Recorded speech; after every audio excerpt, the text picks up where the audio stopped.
किसने खाया था अपने ही पिता का मस्तिष्क? मस्तिष्क खाने के बाद किस बात को लेकर डर गए थे भगवान श्री कृष्ण?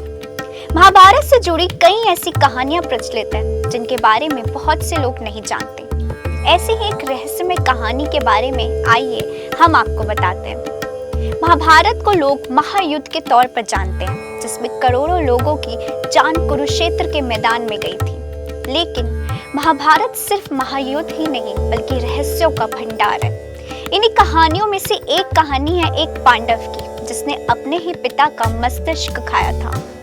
महाभारत की कथा के अनुसार पांडवों में सबसे छोटे भाई सहदेव ने अपने ही पिता पांडु का मस्तिष्क खाया था। सहदेव में भविष्य को देखने की क्षमता भी थी, इसलिए युद्ध शुरू करने से पहले दुर्योधन उसके पास सही मुहूर्त जानने के लिए भी गया था। हालांकि सहदेव को पता था कि दुर्योधन ही हमारा सबसे बड़ा दुश्मन है, फिर भी उसने युद्ध आरंभ करने का सही मुहूर्त बताया।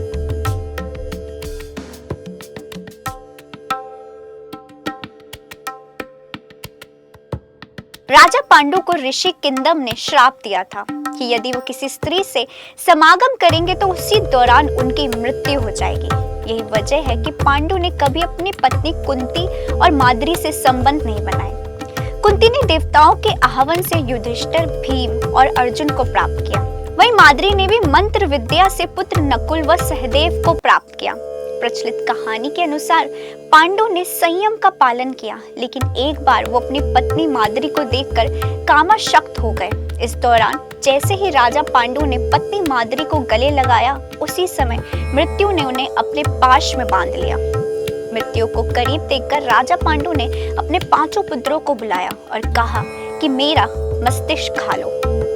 पुत्र ये सुनकर हैरान हो गए और किसी ने इस बात को स्वीकार नहीं किया, लेकिन सबसे छोटे बेटे सहदेव ने पिता के कहने पर उनका मस्तिष्क खाना स्वीकार किया, क्योंकि राजा पांडु के पास ज्ञान का भंडार था और वे चाहते थे कि ये ज्ञान उनके पुत्रों को मिले।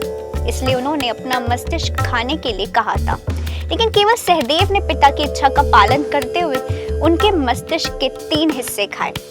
पहले टुकड़े को खाते ही सहदेव को इतिहास का ज्ञान हुआ, दूसरे टुकड़े को खाने पे वर्तमान का और तीसरे टुकड़े को खाते ही भविष्य का। यही कारण था कि सहदेव 5 भाइयों में सबसे अधिक ज्ञानी थे और इससे उसे भविष्य में होने वाली घटनाओं को देखने की शक्ति मिल गई थी।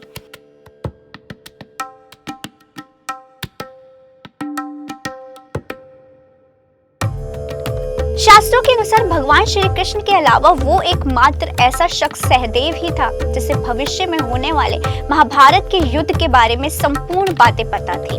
भगवान श्री कृष्ण को इस बात का डर था कि कहीं सहदेव ये बात औरों को ना बता दे, इसलिए भगवान श्री कृष्ण ने सहदेव को श्राप दिया था कि यदि उसने ऐसा किया तो उसकी मृत्यु हो जाएगी।